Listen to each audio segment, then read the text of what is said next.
سبيل الدموع سبيل مريح تنهدى يا صاحي كي تستريح وبث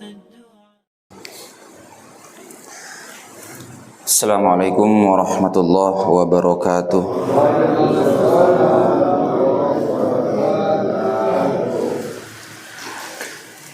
Alhamdulillahi katsira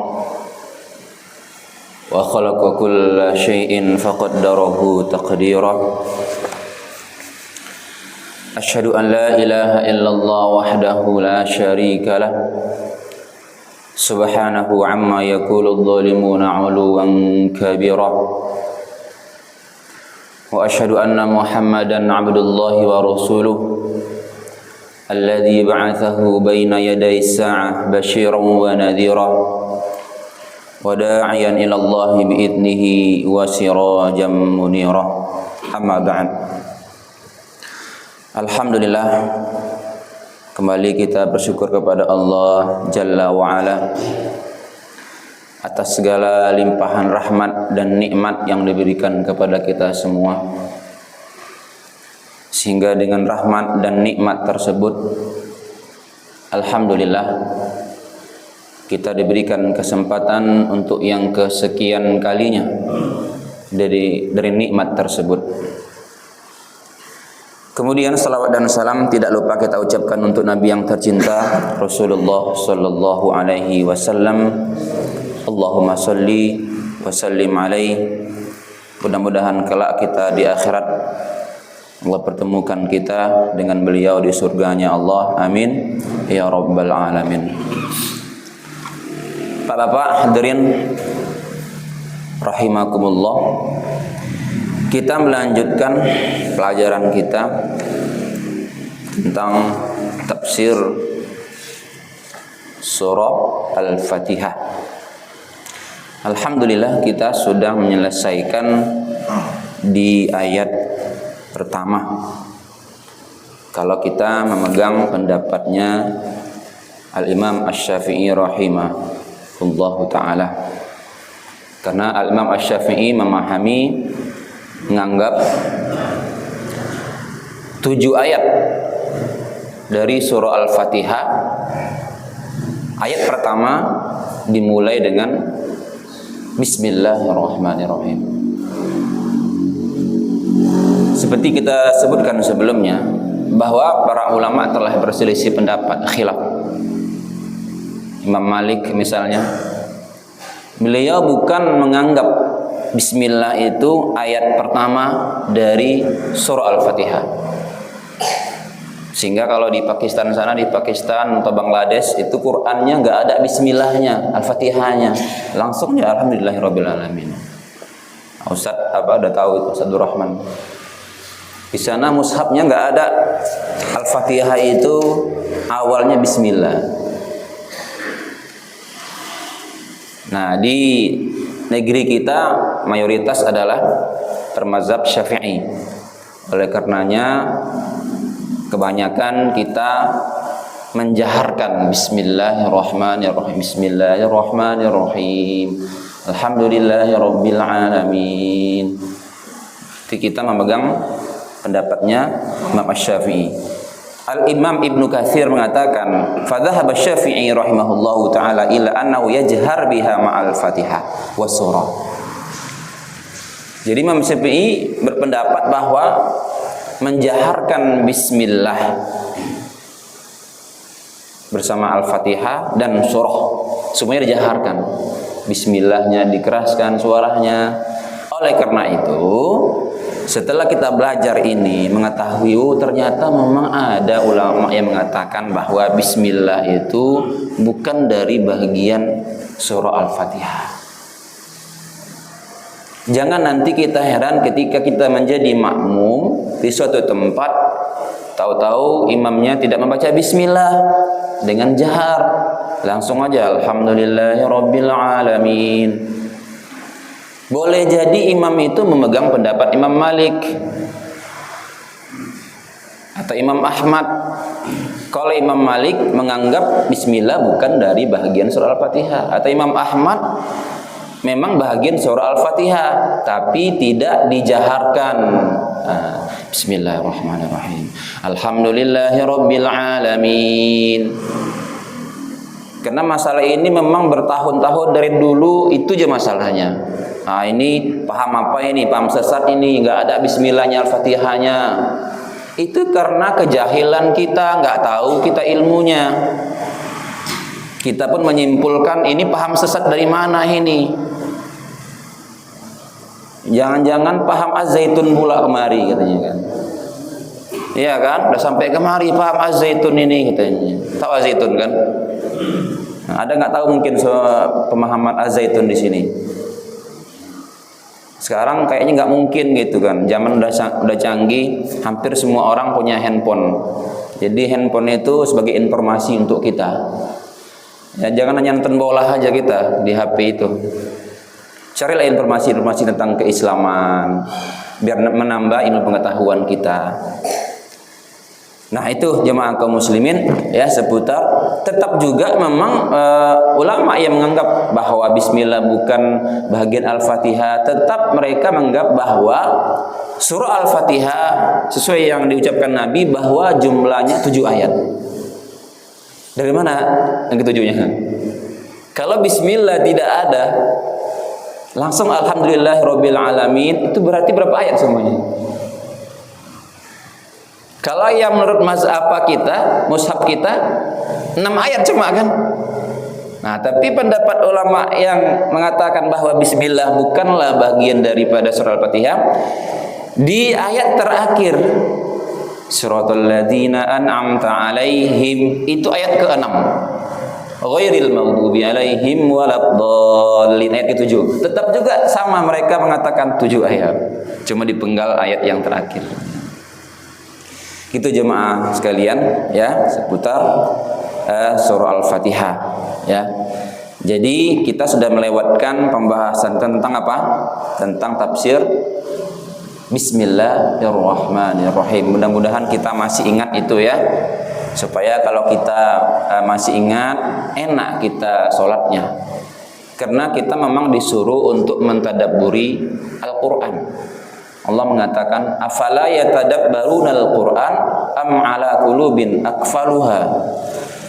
Apakah kalian tidak mentadabburi ayat-ayat Allah? Bahwa itu perintah.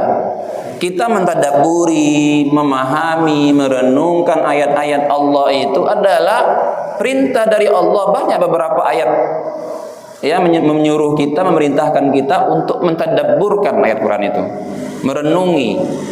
Ya, jangan yang lain-lain aja kita tadabburkan, kita renungkan. Quran adalah kewajiban kita untuk mentadabburi. Orang yang mau mentadabburi tidak mungkin bisa kalau enggak memahami tafsir Al-Quran.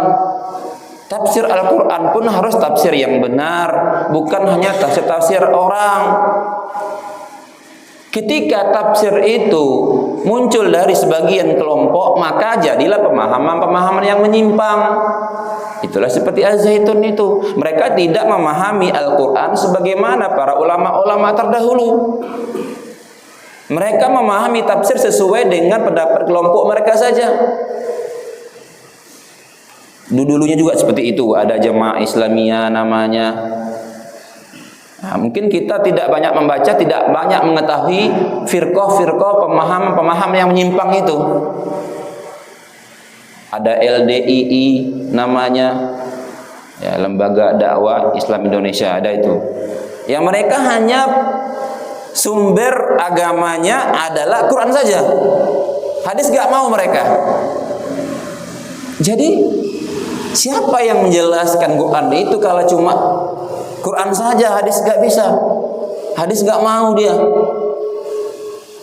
Bukankah gerak-gerik sholat kita dari Nabi? Nabi itu dari mana? Berarti hadis. Karena untuk memahami Al-Quran bisa dari hadis, bisa antara ayat sama ayat saling menjelaskan. Begitu juga nanti ayat-ayat mutasyabihat, ayat-ayat yang dia nggak jelas maknanya. Maka butuh para ulama-ulama yang ahli dalam bidangnya. Jadi kalau orang-orang sekarang memahami Quran dengan akalnya, wah itu nanti terjadi perselisihan, muncullah pemahaman atau penyimpangan. Sholatnya, ya ini kok beda sholatnya. Nah, tuh jemaah kaum muslimin ya. Jadi tadabbur adalah perintah. Am ala qulubin aqfaluha. Atau jangan-jangan hati mereka terkunci, kata Allah. Kenapa kalian nggak mau belajar Al-Quran, nggak mau merenungi Al-Quran? Jangan-jangan hati kalian terkunci, nggak semangat belajar tafsir misalnya, memahami Al-Quran. Dengan kita merenungi Al-Quran, Quran ini kalau semakin direnungi, semakin tadabburi, seperti kita bilang sebelumnya, seperti orang mencari mutiara dalam dasar lautan, ada aja lagi, gak habis-habisnya. Dengan merenungi Al-Quran, muncullah keilmuan-keilmuan yang lain. Ya, dulu nggak ada di zaman Nabi itu Bapak ya, yang namanya ada ulumul Quran, ilmu-ilmu pembahasan tentang macam bagaimana Al-Quran itu nggak ada ilmu hadis itu nggak ada, ilmu usul fikih itu nggak ada. Imam Syafi'i lah yang pertama kali yang merintis ilmu usul fikih itu. Ilmu usul fikih itu adalah sebelum menjadi hukum haram halal, digodok dulu di usul fikih, dicari persamaan ayat demi ayat, ini gimana, barulah datang hukum halal, haram. Itulah fikih, ilmu fikih. Nah, ilmu usul fikih dirintis pertama sekali oleh Al-Imam Asy-Syafi'i. Lahirlah kitabnya bernama Ar-Risalah. Dari mana itu? Dari hasil perenungan ayat Al-Quran, dari mentadabburi ayat-ayat Al-Quran. Subhanallah. Begitu saya bilang. Jadi setiap kita merenungi ayat Al-Quran seharusnya diiringi dengan pemahaman para ulama. Bukan kita hanya merenungi sendiri-sendiri aja gitu kan. Nanti khawatirnya dibisikin oleh syaitan. Nah itu kalau kita belajar sendiri-sendiri, kita renungi sendiri-sendiri. Bukan itu maksudnya. Kita baca tafsirnya, kita renungkan, iya pula ya, barulah masuk di hati kita. Bukan kita, ini maksudnya apa ya? Kita pahami sendiri, dicari-cari, oh mungkin ini maksudnya gini. Nggak bisa seperti itu maksudnya tadabbur itu. Tadabbur itu belajar tafsirnya dulu, gini-gini pemahamannya, kita renungkan, kita lihat sekarang ini gimana. Oh iya, cocok. Nah, begitu. Jemaah kaum muslimin ya, rahimani Allahu wa iyyakum jami'an. Nah, sekarang kita masuk kepada surah kedua, ayat kedua dari surah Al-Fatihah. Bismillahirrahmanirrahim. Ayat pertama, sekarang ayat kedua. Apa ayat kedua bunyinya? Alhamdulillahirabbil alamin. Nah, yang sebelum ini kan Bismillahirrahmanirrahim. Ar-Rahman Ar-Rahim. Ini sifat Allah. Masuk lagi alhamdu, ya kan? Masuk lagi. Alhamdu. Kalau kita artikan alhamdu itu segala puji, lillah, milik Allah, Rabbil, Rabb ya, Tuhan atau yang mengatur atau pemelihara, alamin, sekalian alam. Itulah terjemahannya. Alhamdulillahirabbil alamin. Alhamdu, segala puji, lillah, hanya milik Allah, Rabbil alamin, Rabb, bisa sesembahan, bisa pengatur, bisa pemelihara. Melihara apa? Pengatur apa? Alamin, alam. Ada yang mengatakan cuma alam manusia, ada yang mengatakan, ulama mengatakan semua ciptaan Allah alam. Semua ciptaan Allah adalah termasuk alamin, alam jin, ya, alam semesta, malaikat, Allah yang mengatur semuanya. Nah, di dalam tafsir As-Sa'di mengatakan alhamdu maknanya huwa sana, 'ala Allah bi sifatil kamal.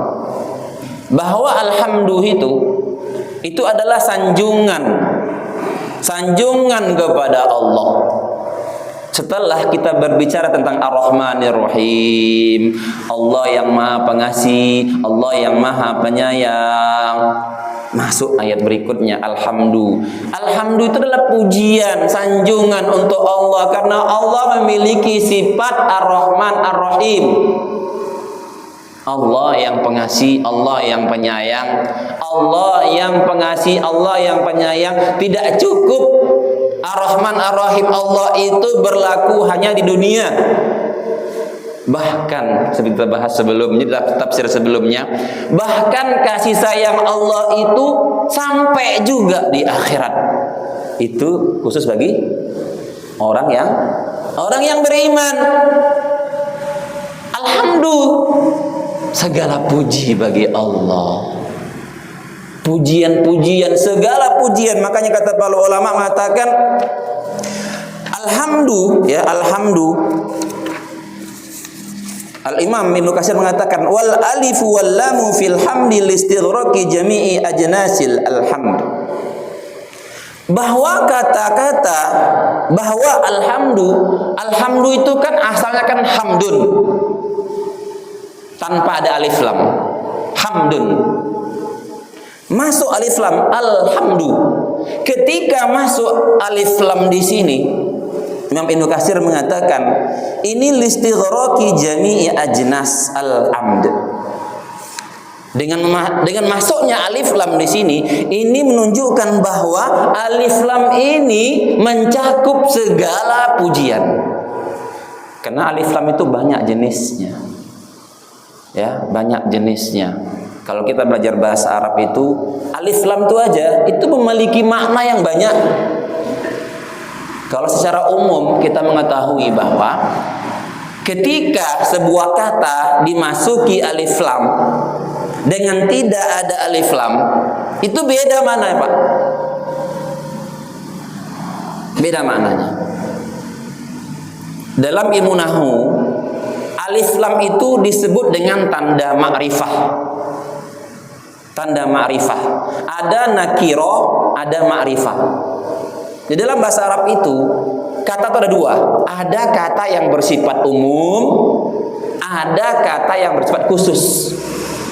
Kalau dia tanda-tanda kata itu khusus ketika dimasuki oleh alif dan lam.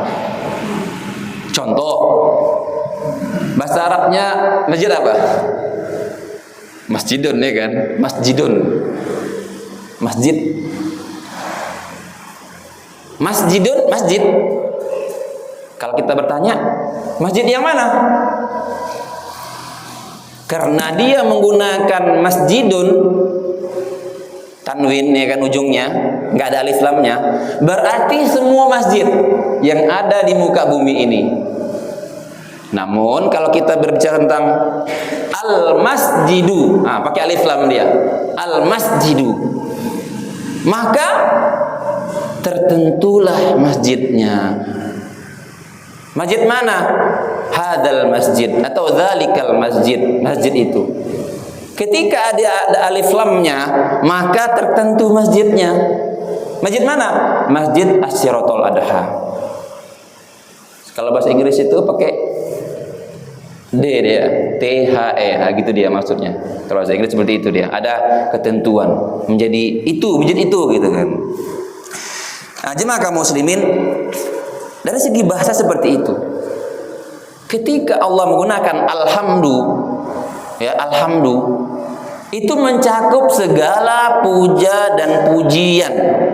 Yang pujian kepada manusia segala macam itu mencakup semuanya. Nah, Allah tegaskan lillah, hanya untuk Allah.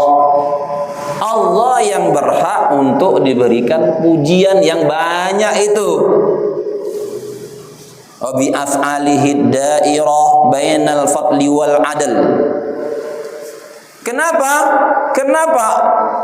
Allah yang pantas untuk dipuji? Bisifatil kamal, karena Allah memiliki sifat sempurna. Sempurna enggak sifat Allah? Apa contohnya? Sifat Allah sempurna itu. Ya, seperti ayat sebelumnya, surah sebelumnya, Ar-Rahman Ar-Rahim. Allah Maha Pengasih, Allah Maha Penyayang. Manusia ada nggak sifat itu? Pengasih, penyayang dia. Ada nggak penyayangnya? Ada. Tapi penyayangnya gimana? Tanda kutip. Kadang ada batasannya. Ya. Allah memiliki sifat ya, penyayang, pengasih. Ada batasnya kalau manusia, kalau makhluk. Kalau Allah Maha sempurna, tidak ada batasnya. Wa bi af'alihi, begitu juga perbuatan Allah yang mencakup di antara dua, karunia dan keadilan. Apa maksudnya ayat ini? Apa maksud daripada Allah itu, perbuatan Allah itu mencakup antara karunia dan keadilan? Kalau fadlu itu karunia itu seperti kita mendapatkan nikmat, itu namanya fadlun. Kita mendapatkan rezeki yang banyak, kita mendapatkan istri yang solehah, itu fadlun, karunia dari Allah. Anak-anak yang baik, yang patuh, mau dengan hafal Quran, mau dia belajar, itu al-fadlu. Perbuatan Allah mencakup. Ya, wal adl, dan Allah mencakup ya kepada sifat keadilan. Maha adilnya Allah. Intinya apa? Antara al-fadlu dan adil ini. Al-fadlu itu adalah nikmat yang kita menginginkan itu semua. Nah, sedangkan al-adl, keadilan Allah itu biasanya kita tidak enak menerimanya. Kebalikan yang tadi, kita mendapatkan istri yang galak, tukang ngomel aja di rumah, baru pulang kerja ini kan, tiba-tiba diomelinnya di rumah. Ini al-adl, keadilan Allah. Begitu juga anak-anak yang kita hadapi disuruh sholat malas sekali, dibangunkan payah kali bangunnya. Keadilan Allah, karena kita nggak mendidiknya dari jauh-jauh hari. Jadi bapak-bapak ya, salahnya ini nggak banyak yang lajang gitu kan, biar ngerti dia. Kalau yang kita mungkin udah besar-besar anaknya semua. Mendidik anak itu bukan ketika SD, bukan seperti itu. Apa kata Abul Aswad Ad-Du'ali? Beliau ini hidup di zaman Ali. Ketika dia mengumpulkan anak-anaknya, wahai anak-anakku semuanya, aku sebagai ayah kalian sudah berbuat baik kepada kalian. Baik sekarang kalian sudah dewasa maupun belum ada kalian, aku sudah berbuat baik kepada kalian. Anak-anaknya heran, kalau kami sudah dewasa, kalau sudah lahir, wajar kalau ayah berbuat baik kepada kami, karena anaknya kan itu kan, disekolahkannya. Tetapi bagaimana pula ayah mendidik kami, berbuat baik kepada kami, sedangkan kami belum ada. Apa kata Abul Aswad Ad-Du'ali? Aku sudah mencarikan ibu kalian, ibu yang terbaik, tak ada satu orang pun yang mencela kelakuan sifat ibu itu. Artinya apa? Jauh sebelum dia menikah mencari sesosok calon ibu anaknya, nanti dia cari ya perempuan yang baik-baik. Sebagai menempatkan benih yang bagus harus ditempatkan di ladang yang bagus. Mana mungkin ini benih yang mahal kita beli, tahu-taunya tempatnya kering kerontang, yang kurang ada airnya, jarang ada hujan. Mana mungkin itu bisa hidup? Kalaupun hidup itu tumbuhan mungkin dalam keadaan sekarat, benih itu dalam keadaan menderita kekurangan air. Itu kira-kira gambarannya. Jadi kalau kita sudah terlambat memilihkan ibu yang terbaik untuk anak-anak kita, ya sudahlah, apa boleh buat? Yang sudah-sudahlah. Apalagi mau kita bilang? Yang ada sekarang kita perbaiki.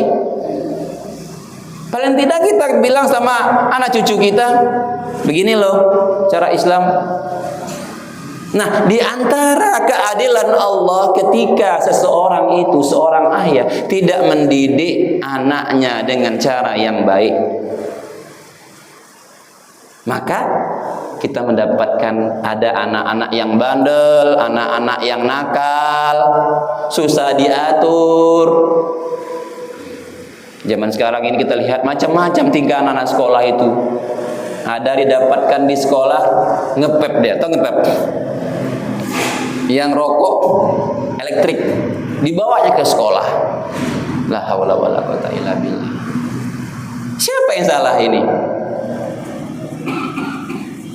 Bermain handphone, HP, keteledoran.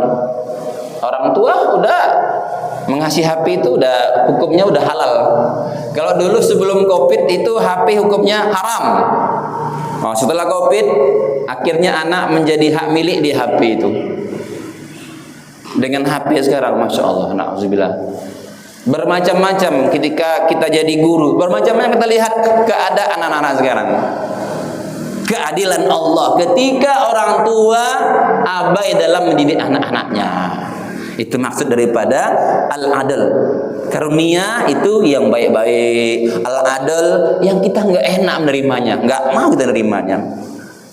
Falahul hamdul kamil bi jami'il wujuh. Maka untuknya lah segala pujian yang maha sempurna itu dari segala sisi manapun. Segala sisi manapun pujian-pujian yang ada itu hanya milik Allah. Manusia, makhluk tidak layak untuk dipuji, bahkan malaikat enggak layak dipuji. Karena di bawah makhluk Allah semuanya. Hanya Allah yang tinggal sendiri yang pantas dipuji. Jadi kita membicarakan tentang Ar-Rahman Ar-Rahim yang lalu, dibalas lagi oleh Allah, Alhamdulillahirabbil alamin. Segala puji hanya milik Allah. Keterbatasan makhluk itu menyebabkan ya bahwa dia tidak pantas untuk dipuji. Jemaah kaum muslimin, masih ada sebenarnya pembahasan kita tentang ini lagi, tapi waktu juga lah yang memisahkan pertemuan kita pada ya pagi yang kesempatan hari ini. Begitu juga konsumsinya pun sudah mulai terlihat. Mata kita pun sudah mulai melirik-lirik. Ya. Karena yang namanya ngaji ini tak bisa lama-lama. Nanti kalau lama-lama ngaji nanti, ya itu tadi kita bilang kan, susah nanti kita. Biarlah sedikit ya kan, tapi bisa kita bawa oleh-oleh pulang. Jangan kita bawa pulang cuma nasi bungkus saja. Tapi kita bawalah ilmu, itu yang kita bawa. Jadi kita bilang dari awal ya, kita ini bukan mengisi kekosongan kita. Kita ini belajar ini mengkaji. Pengajian sama mengaji beda ya. Kalau pengajian itu pada umum aja motivasi. Ini kan mengaji namanya, mengaji, betul-betul membahas. Jadi kita harus serius. Yang hari ini niatnya berubah, baguskan lagi. Kita mengkaji ini, betul-betul serius kita mengkajinya. Tapi misalnya kita coba lagi ya, masih nanti seputar alhamdulillah, belum selesai ini. Tunggulah kesempatannya pada pertemuannya pada kesempatan berikutnya insyaallah. Mudah-mudahan Allah Subhanahu wa taala berikan kita kesempatan untuk yang kesekian kalinya ya untuk belajar, Allah panjangkan usia kita dan semoga Allah Subhanahu wa taala berikan kita keistiqomahan untuk menetapi agama kita yang mulia ini dan istiqomah dalam beramal insyaallah taala. Aqulu qouli hadza wa astaghfirullah li wa lakum fastaghfiruhu innahu ghafurur rahim. Wassalamualaikum warahmatullahi wabarakatuh.